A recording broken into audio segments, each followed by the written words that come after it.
Faisons à présent un tour au tribunal militaire de Ouagadougou pour l'épisode du jour du procès Thomas Sankara et 12 autres. L'audience de ce mercredi a été consacrée à la suite de l'audition du général Gilbert Diendéré. Des piques et un refus de répondre à certaines questions. Voici entre autres constats faits par nos reporters Rasmani Zoundi et Draman Guéni.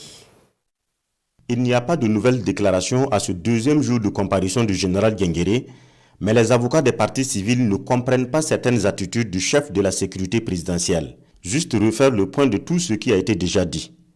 Après les tirs, le général Diendéré dit être allé constater les morts, mais à distance. Incompréhension totale de maître Ambroise Farama.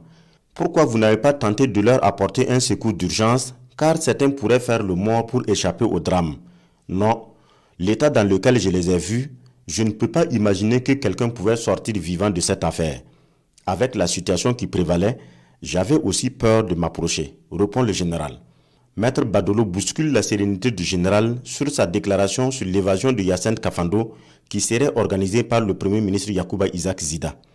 Mais mon général, comment a-t-on organisé la fuite de Blaise Compaoré, demande l'avocat. Mais tout le monde sait ce qui s'est passé le 28 octobre 2014, non? S'ensuit un dialogue. Non, je n'étais pas au Burkina. Je ne vais pas vous le dire, maître. Refuse le général sur un ton ferme. Sur sa responsabilité dans l'assassinat en tant que patron de la sécurité présidentielle, les avocats des partis civils sont unanimes.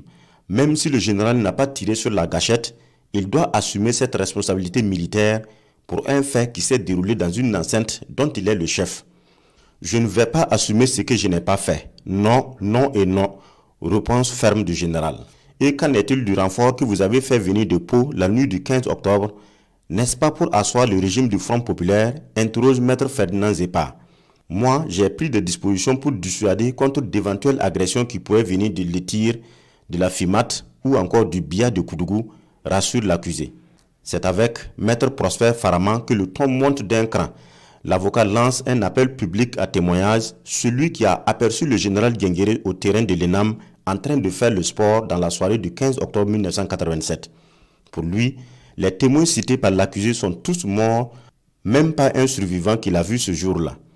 Avec tout le respect que j'ai pour vous, mon général, quelqu'un qui vous écoute toute l'année ne vous comprendra pas, se décourage maître Farama.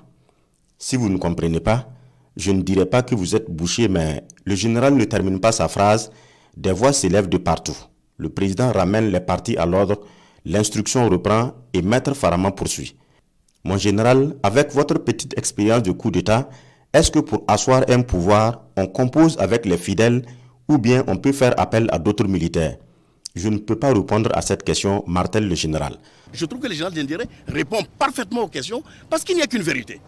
Il n'y a que des faits qui se sont déroulés le 15 octobre. Il y a une série de faits que le général Diendéré a bien relatés.